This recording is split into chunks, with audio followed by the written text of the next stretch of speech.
Sa iyong mga kamay, iniaalay namin ang lahat. Bigyan mo kami ng gabay.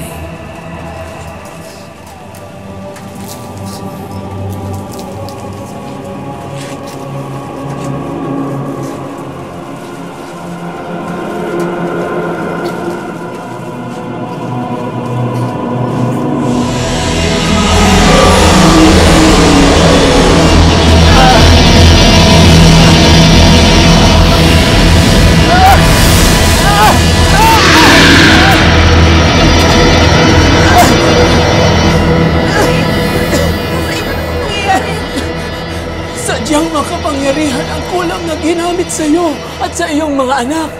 Hindi ko ito magawang makontra dahil kahit ako'y nagagawang saktan. Pero Kasaid, kailangan niyo kami tulungan. Kailangan niyo kami tulungan. Ikinalulungkot ko, pero nagawa ko na ang aking makakaya. Wala na akong magagawa pa para tanggalin ang kulam. Hindi, tingnan niyo yung mga anak ko. Hindi pwede. Kailangan niyo kami tulungan, Kasaid. Kailangan niyo kami tulungan. Nakikiusap ako sa inyo. Nakikiusap po ako. Wala na akong magagawa. Pero may paraan pa. Ano ho yun? Sabihin niyo ko sa akin. Sadyang mahirap itong paniwalaan. Pero kung minsan, tanging ang ating pananampalataya lamang ang makapagliligtas sa atin. Gagawin ko ang lahat para sa mga anak ko. Sabihin niyo lang ho sa akin kung ano yun. Kailangan mong pumunta sa bundok ng Banahaw.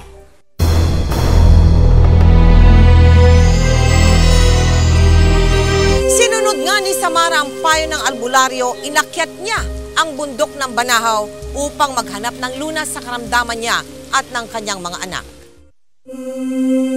Alay ka ng dasal at panalangin at taimtim mong hingin ang inyong kaligtasan.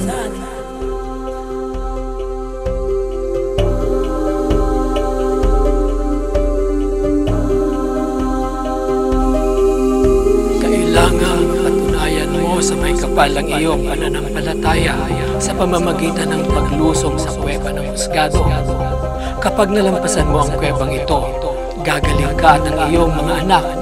Pero kung mahina ang iyong pananampalataya, maaaring maipit ka sa kuweba at hindi na muling makalabas. Darasal kita.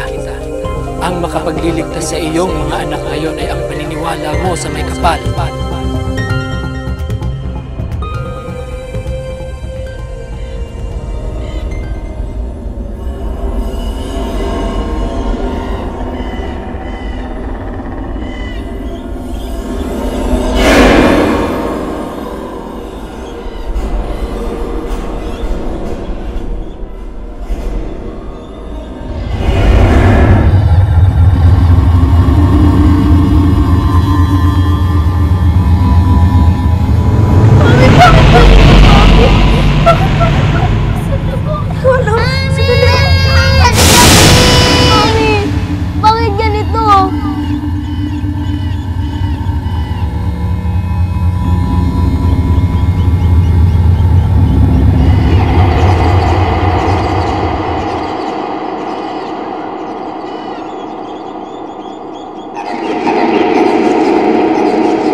Kristo, isinakrisisyo niya ang kanyang sariling kaligayahan para sa anak at sa buong sangkatauhan.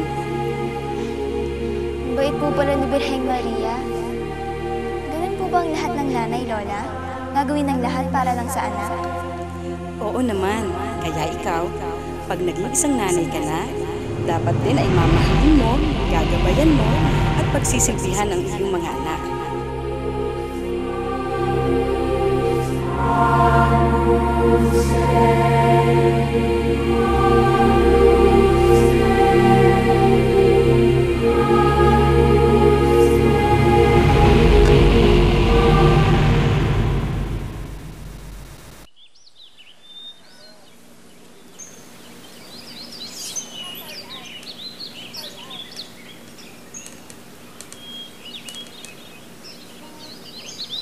Ma'am, nasa labas na tayo ng kuweba.